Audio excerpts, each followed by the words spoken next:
problem dragging the parent up there who, is put into financial straits every time you do that. Or when you send a kid and remove the kid and send them home because they don't have a good BIP or they don't have a BIP period, and you're early removing the child and the parent's having to leave work, or the parent can't work period because they're having to go pick their kid up from school. Well, now you've caused economic damage to the family. Now you're liable to reimbursement of the parent for their economic loss because the school's in violation of state law for compulsory education. Because according to state law, you're supposed to educate for 180 school days, right? So if the parent is not the one not sending their child to school, and if the school is the one sending a child home early and forcing the parent to leave work or not be able to work, period, unless it's documented in the IEP by mutual agreement and consensus is reached that the kid needs a shortened school day, you guys are in violation of law. It's not even a question. That's state law. It's not even this regulatory nonsense. And I have been able to get parents cash reimbursement for economic damage because of violation of state law of not educating the child. And then I always end up finding, in the nooks and crannies that the behavior plan stinks, that the FBA wasn't done, that the kid doesn't have a plan, period.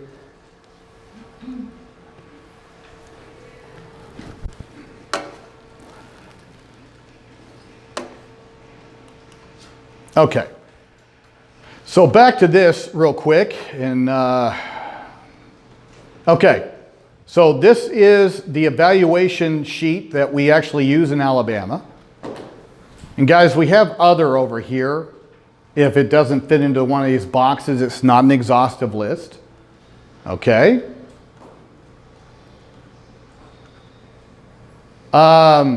This is the notice of consent, and as you can see, I give permission, I don't give permission. But here's your first attempt and second attempt again.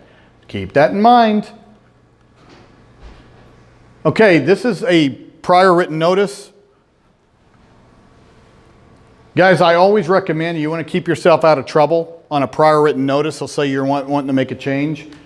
You see the second slot, the local education agency's proposed action will be taken in X number of calendar days to afford the parent a reasonable time period to consider the proposed action. I always recommend you err on the side of that, because what you're showing the hearing officer or the court is that you're being flexible in working with the parent in order to try to reach consensus. If you bulldog and say that the changes to the IEP are happening right now, that's fine if you've reached consensus, but if you haven't reached consensus, I would give them 10 days. And during that 10 days, I would be working with them to try to reach consensus and overcome whatever obstacle you have. But then if you can't, and let's say the parent files for due process and invokes stay put, then what you're doing is you're actually giving your board attorney a little bit of help to be able to navigate and frame the school district in a positive light, rather than bullies, because that's what I would argue. Is that you were dictating, you were destroying consensus by not trying to work through or acknowledge the parent's disagreement. That would be my argument.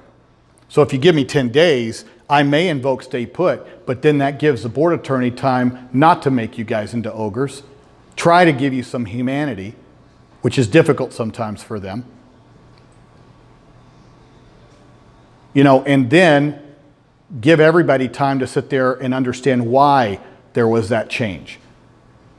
For example, is the kid throwing a desk? Is he hitting people? Has it reached a point to where students and staff are now at risk? Well, now you've given the parent enough notice, but at the same time, now if I submit a stay put argument, what would be the school district's counter argument?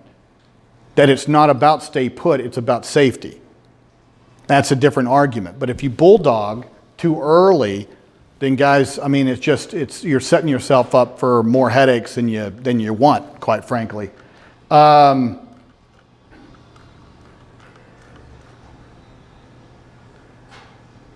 evaluations, the state has 3 options for speech for specific learning disability.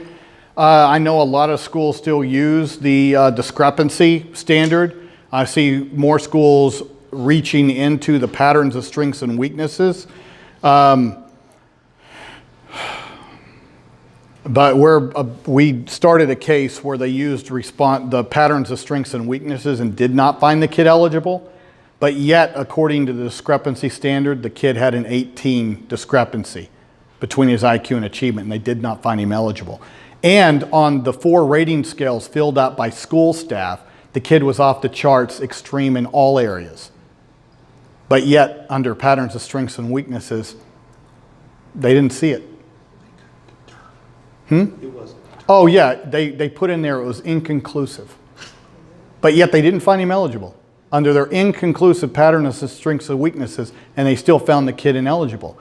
But he was still in RTI, cycling in the wash cycle, spin cycle, you know. And RTI is supposed to be a temporary process. Temporary process. There's no definitive recommended in the regs as to how long that process lasts, but I can tell you the courts are all over the map on that. And because they're all over the map, I won't say 60 days. I won't say 9 weeks. What I will do is I will broaden that out and be reasonable and say a semester.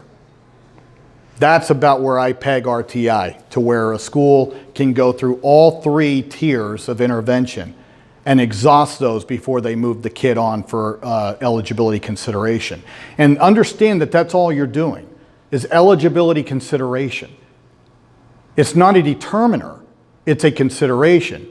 And if the child, through patterns of strengths and weaknesses or under the severe discrepancy or even under response to intervention, if the child doesn't reach those, it doesn't mean that they're left out in the cold. You still have those safety nets of 504 or back in RTI, or a more expansive review through independent evaluations triggered at the end of your eligibility consideration. But that's where I see a lot of schools afraid to move that process forward and just keep kids in RTI. And you're running a risk, and don't do that. This was a fiction created from the minds of one of our board attorneys, and I respect them. Well, I respect one of them. That's all I'm going to say about that. But this right here hasn't been tested yet in Alabama in a due process case. I think that they're about to. I think there's one brewing in Blefferson that's going to call this into question, and hopefully we get an answer to this nonsense, because I don't see why, if you meet the minimal evaluative standards, that then you have the subjective yes or no question at the end that schools are frequently going, yeah, they met the minimum evaluative, but then we're gonna in our own mind go, well, I don't think that they need specialized instruction. How did they qualify then? If they qualified, that's prima facie that they do need specialized instruction. But yet you have these stupid questions that nobody at the State Department's been able to tell us where they came from and who put them in there. We just know that they appeared suddenly after a specific due process case where that was exactly what the issue was. And I know who put it in there, because that was her case. Does the child have an adverse effect on educational performance? And does the student need specially designed instruction in order to access and participate in general education curriculum? Have you read the definition for specialized instruction? That is the definition for specialized instruction. And our entire goal is general education curriculum. It's a redundant question answered by the fact that the child was eligible. So that's another one. I'm telling you, don't get hooked into this nonsense here, because it's ambiguous, and the people at the State Department will sell you down the river. I've had too many of these cases to where I have special ed directors or supervisors sitting there on the stand telling me that they heard this at mega conference or at another, or a case conference or whatever, And then they asked the State Department for clarification, and the only letter that they were able to produce 100% of the time was a letter from the State Department directing them to follow the code. That they are not responsible for whatever they hear at conferences. That the State Department of Education recommends that all of these things,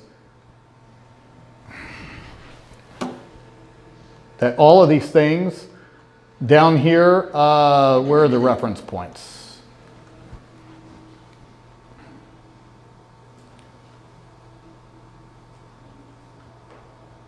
I saw one a second ago. Okay, you see on Mastering the Maze, you'll always see these little boxes that say AAC. That is a direct reference to the actual law that backs up why this form is written in the way that it's written. So that little box is everywhere on these forms to validate why they created the box in the first place. Except strangely, it's not on this one. But like I said, under this is also why I told you there's all this blank space around here, at the bottom. So if a parent disagrees on an IEP or eligibility, sign their name. I don't know why there's a fiction out there that somehow if a parent, and some states do allow you time to think about it. Not in Alabama. People tend to forget that it's not on this one, but on the IEP, it says in bold and in large print, and it's underlined. So they're trying to get your attention in 3 different ways. That I participated in the development of the IEP. That's all it says. It doesn't say I agree or disagree. It just says I participated in the development of the IEP. So why sign it or not sign it?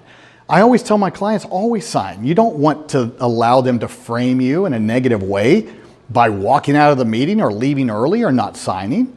You're leaving them the clear, the ability to sit there and frame you in a negative light as a difficult parent. Just sign your name and then put next to it why you disagree. Then it makes you look like a reasonable parent. One that's wanting to work toward consensus. So that's what I always advise. Real quick we talked about manifestations a little bit. And guys, the big one, it's the Wild West out there when it comes to behavior plans. When it comes to functional behavior assessments, it is. We're still working off of 2004 IDEA. When it comes to those things. All right? So please understand that when it comes to those things, and I'm going to be done in 3 minutes. FBA.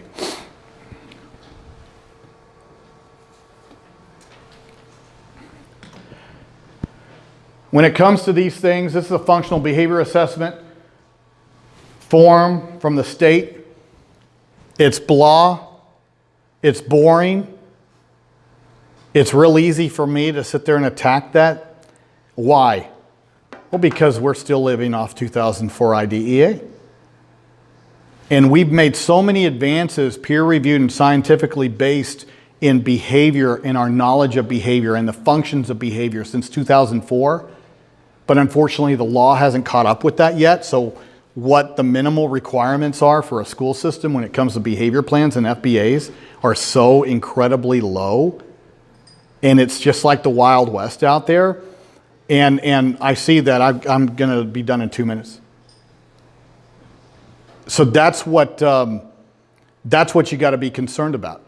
Is that even though the minimal requirements, and I have that discussion in cases with the attorney that's going to be here this afternoon, and it's not a disagreement. I mean, on his end, there's no requirement that we use a BCBA to do our FBAs. True, acknowledged. I got it. But even in 2000 IDEA, you're responsible to do an appropriate FBA, an appropriate behavior plan. And then you have those other questions attached to the IEP. Does the child's behavior impede their learning and the learning of others? Does the child require a behavior plan? And guys, this is the mind blower out there. A behavior plan is for the principal and for the staff. It's not necessarily for the child.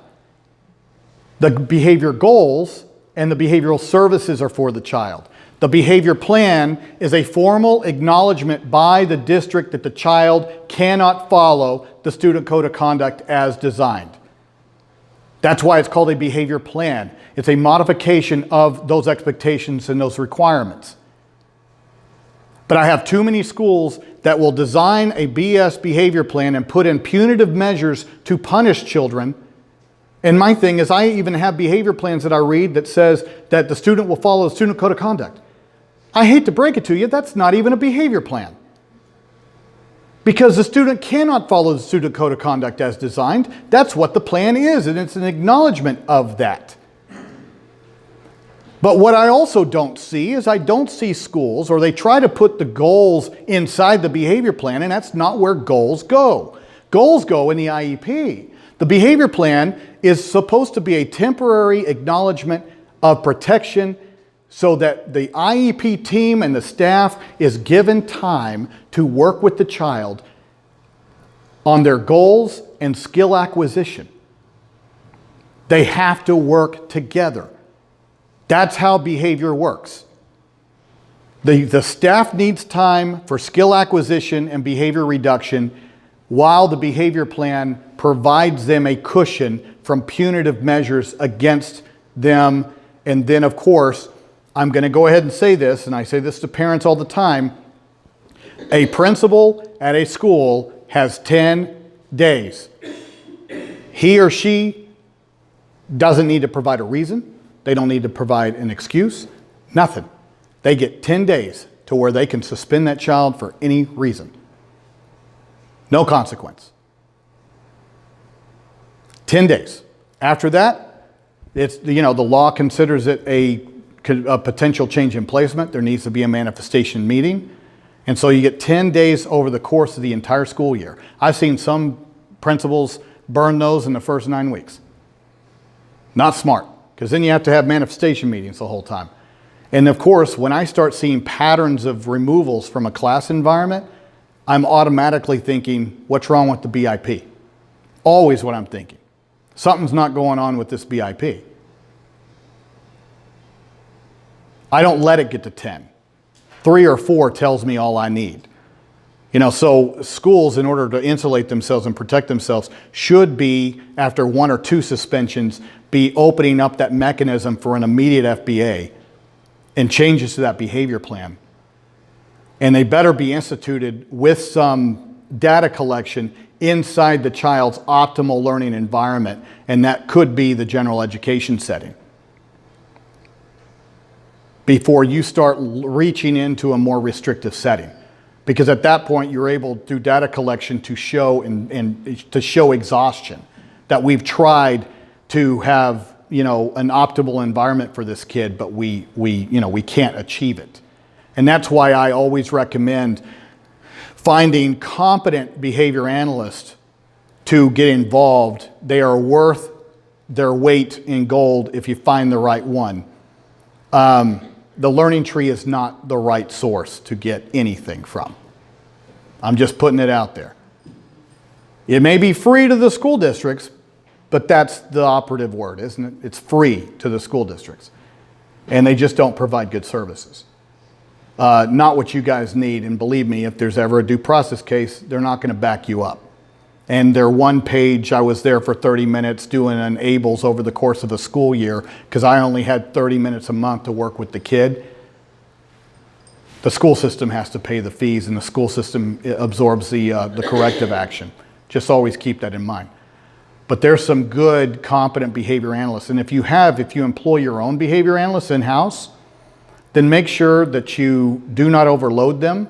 Make sure that you allow them to do competency-based training, not consultative. You can do consultative, but I also would allow them to the mix of doing competency-based training of staff. using a competency checklist. Because kids with moderate or severe autism, with developmental disabilities, with behavioral issues, require a competent, trained staff that can only be acquired through competency training. But I go into these schools all the time and they employ behavior analysts, but I never ask to use their behavior analysts. Why don't I ask to use their own behavior analysts? Because I already know going in that this person has 200 kids on their caseload. Well, that's not competent. I don't make a big deal about it as long as the school system agrees to use a third-party professional to come in.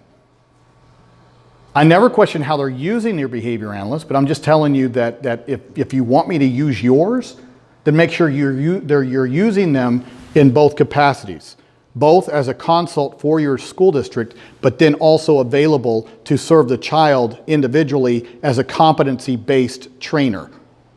Because if you're not, then when James comes a knocking, I'm going to want a third party outside BCBA to come in to work on that.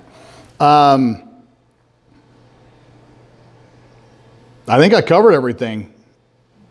The do's and don'ts, changing the IEP, and the do's or don'ts are what I've been sprinkling in there. Legally defensible documentation. Yep. And like I said, guys, if you're not aware, I have a Facebook page, and it's embarrassing that I'm a man in my 40s has a Facebook page, but I do. That's where a lot of parents advocate. A lot of people are on it. So it's a good medium for us. But I have a page on there called Ask a Special Education Attorney. And I open it up for parents, for advocates, for educators. I have a lot of educators in that group, a lot of administrators in Alabama in that group. It's an environment for learning. Parents ask questions. I answer them on my free time. I do video answers. So I encourage you, if you're on there, join the group. It's a closed group. You're going to have to search for it. But it's just one of those things to where I do believe in this process. I believe in the system, and I believe we are better advocates, better educators, better parents by pulling together and learning together. I do not believe in an us against them mentality. Do not. I understand my job, and I understand that I've got to complain, but that doesn't mean that we're against each other. We have family. We argue with our own families, right? Does it mean you don't love them? No. But we need to start realizing that we're all on the same team, and we all need to communicate together to overcome our disagreements. And that's how we do a better job for our kids, for our students. So I encourage you to join it, and either on that page or on my website, gallinigroup.com, I'm going to have the link for the case law about retaliation and some of this material that I did not include in the handout, okay? So give me a day or two, but check the site, and I'll have those links available. Or you can just send me an email directly, and I'll send you copies of them, okay? Thank you.